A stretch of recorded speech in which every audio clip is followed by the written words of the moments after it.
Gentle and serene as they may seem to be, rivers can turn into a raging torrent and/or a deadly riverbank overflow in such a relatively short period of time.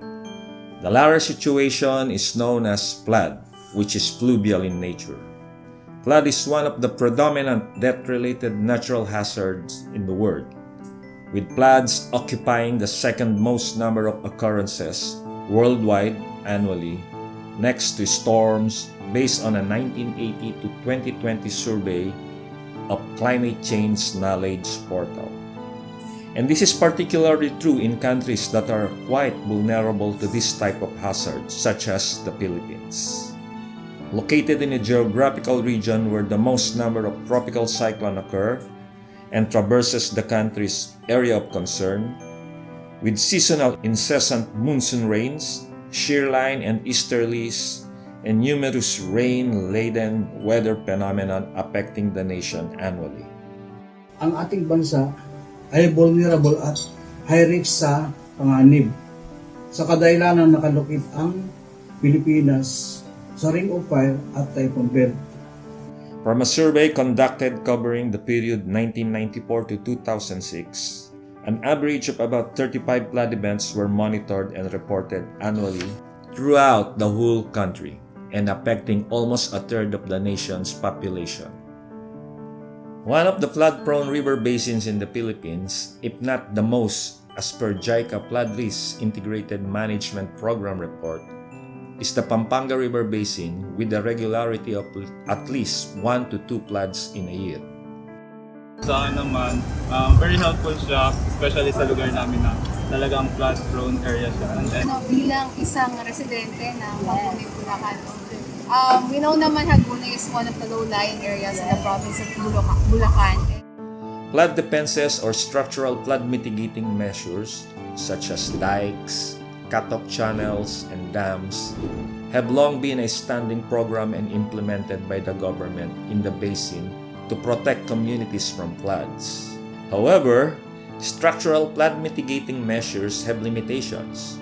It can only handle floods that are within its structural design limits. For example, a structure that is designed only to handle, say, a 20 or 30-year flood return period. And second, maintaining flood structural mitigating measures require a great deal of maintenance cost. Really, the true essence of flood disaster mitigation is not only to keep flood waters away from the people, but also to keep people away from flood waters. The first statement involves implementing structural flood mitigating measures, while the second complements the previous through the incorporation of non-structural flood mitigating measures.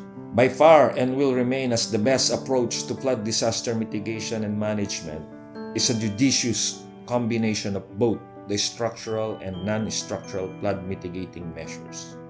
The flood protection works, coupled with timely dissemination of flood information and warnings, are indispensable to an effective flood management system in the country. Examples of non-structural flood mitigating measures include proper land use zoning, reforestation, public information and education, flood forecasting and warning systems, and a lot more.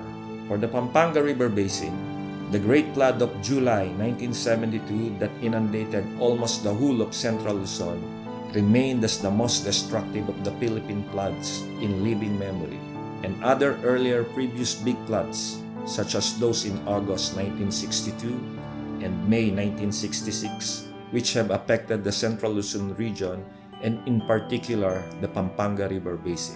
In 1973, through the assistance of the government of Japan and the role of the ECAPE or Economic Commission in Asia and the Far East, the WMO Typhoon Committee, a non-structural flood mitigating measure, a pilot flood forecasting and warning system, was set up in the Pampanga River Basin, comprising of 10 rainfall and 7 water level telemetry stations.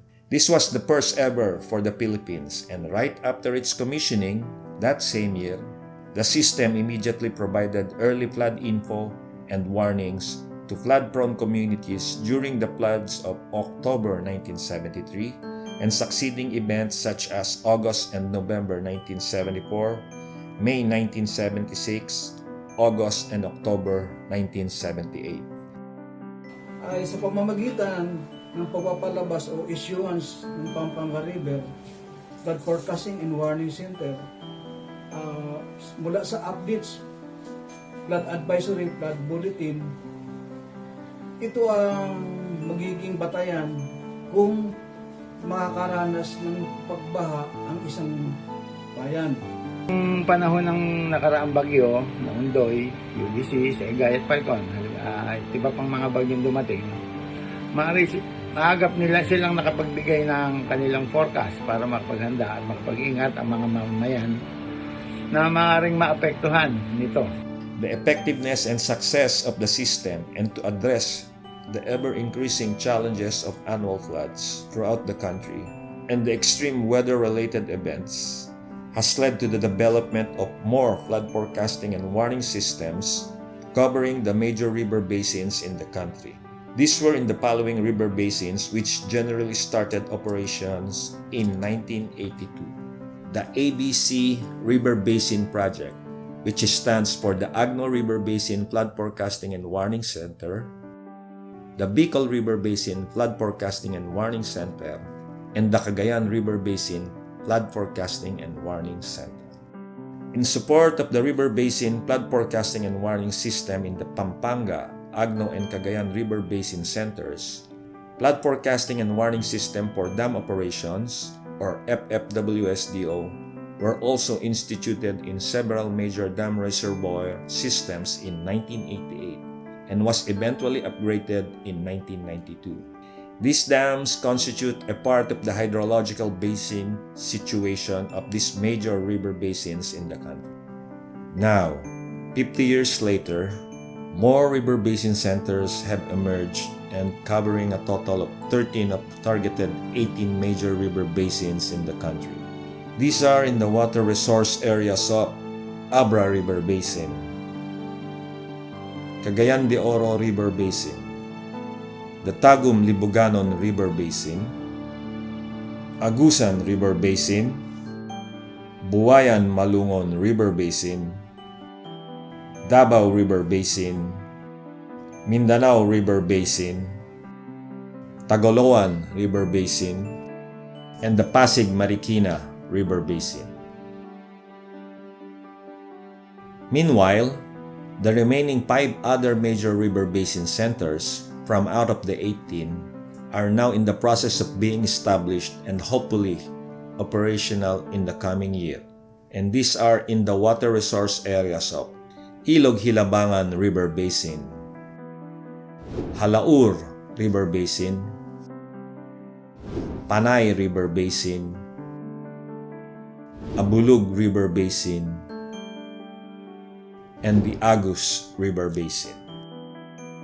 For now, the Pampanga River Basin Flood Forecasting and Warning Center, in its own capacity, has led these river basin centers of PAGASA in their operational activities, engaging, enjoining, and empowering all to continually provide river basin information and flood warnings during imminent flood situations in their area of concern, maintain a robust hydrological database, conduct river-related measurements, continuously improve and provide hydrological or flood forecasting and warning-related services to its target areas, and support disaster risk reduction and management activities of the various entities within their focused river basin.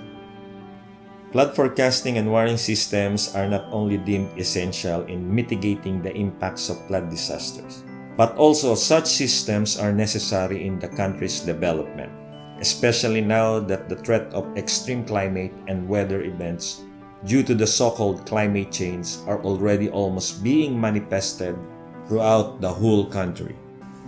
Ang mga datos mula sa Pampanga River Flood Forecasting and Warning Center ay ginagamit din namin sa development and updating ng Municipal Disaster Risk Reduction Management Plan. Importante po siya dahil they ultimately save lives. Dahil po sa kanila nagkakaroon tayo ng prompt evacuations at protective measures At ayun, alam naman po natin na malaki ang napipinsala ng baha. So dahil sa kanila, nare-reduce ang mga hazards. Po, bilang isang environmental science students, mulat kami sa kahalagahan ng flood forecasting and warning system, lalo na sa pagbibigay sa mga data or information na binibigay nila para makapag-prepare kami o makapagawa ng mga mitigation measures tuwing may pagbaha. Dahil dyan sa mga flood warning from the Pampanga River Basin, flood forecasting and rainfall warning center, tunay na nagkakaroon kami ng preparasyon paghahanda sa kung anumang darating, na kung may parating na mataas na baha, maayos namin. Actually, I've heard about Pampanga River Basin. That is, I've heard na yung forecast nila and yung mga warning nila, nakakatulong talaga sa amin kahit kalumpit area natin. Napakalaga po ito dahil una-una nabibigyan ng babala o nagkakaroon ng kaalaman yung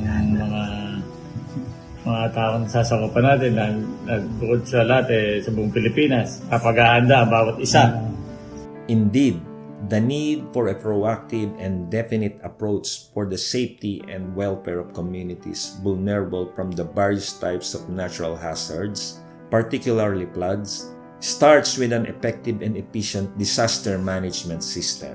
And one good example of this is the 5 decades of flood forecasting and warning system implemented and operated by the Philippine Atmospheric, Geophysical and Astronomical Services Administration, or PAGASA, here in the Philippines.